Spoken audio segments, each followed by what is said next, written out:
Bonjour, je suis Anka, je suis experte en divorce heureux. Rejoins-moi sur cette chaîne, je te partagerai mes recettes de transformation et de guérison pour devenir ton nouveau toi. Aujourd'hui, le thème de la vidéo, partir ou rester, le conflit intérieur. Je te retrouve après ça.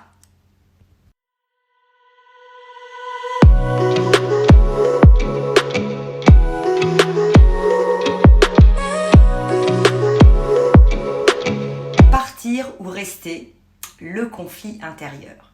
C'est un vrai ascenseur émotionnel et nos émotions varient dans la même journée de manière très importante. Et c'est ce qui crée le brouillard mental. C'est également ce qui nourrit l'espoir d'une amélioration qui est vaine. Et on navigue entre l'illusion et la réalité. Une partie de nous veut rester, souvent par peur, et l'autre veut partir et veut se libérer.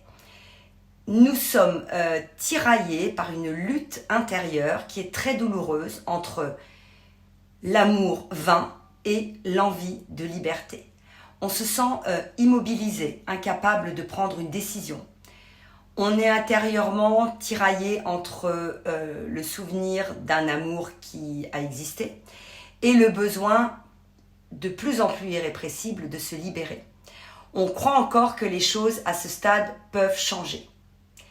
Et ce qui se passe, c'est qu'on a peur de tourner la page, peur d'avoir des regrets, peur de laisser derrière soi tout ce que l'on a construit. Et en nous commence à naître une force qui ressent un besoin irrépressible de se libérer de cette relation, car la souffrance et l'incompréhension, le non-respect de nous-mêmes et de nos propres valeurs ne devient plus supportable. Et cette étape avant la séparation est un entre-deux, c'est une sorte de zone grise qui est très désagréable et qui nous demande de sortir de ce qu'on appelle la zone de confort, qui n'est à ce stade plus vraiment confortable, mais elle est connue. Et aller vers l'inconnu, vers le futur, c'est effectivement, ça peut créer des doutes, des questionnements, des angoisses, ça peut faire remonter des peurs anciennes et raviver des blessures qui ne sont pas guéries. Et toutes ces manifestations constituent des freins et des blocages pour un passage à l'action. Notre mental, il est capable de nous emprisonner et de nous faire douter du changement.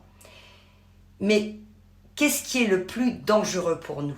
Est-ce que c'est de persister, de résister, de lutter, de prendre sur nous pour maintenir la relation, s'épuiser, ne pas écouter nos signaux intérieurs, ou alors trouver et utiliser nos ressources intérieures, personnelles, notre énergie de vie pour se dégager de cette relation douloureuse et créer notre avenir hors d'une relation qui est devenue à ce stade toxique.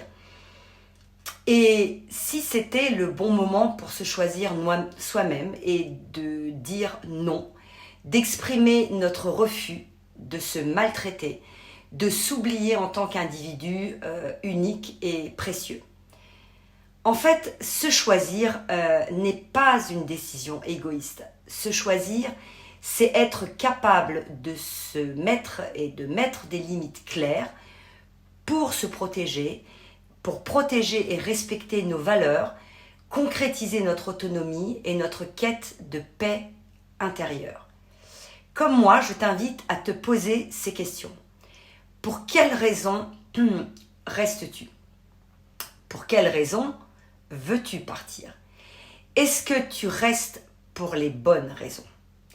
Sur un papier, je te propose d'écrire tes réponses et ce travail, cet exercice te permettra de prendre conscience de la réalité dans laquelle tu te trouves à cet instant. Et essaye de tirer un bilan honnête et authentique pour toi. Et ose t'engager dans l'action pour ton futur, ta guérison et ton évolution. Je te souhaite de garder ton courage et je te dis à bientôt. Au revoir.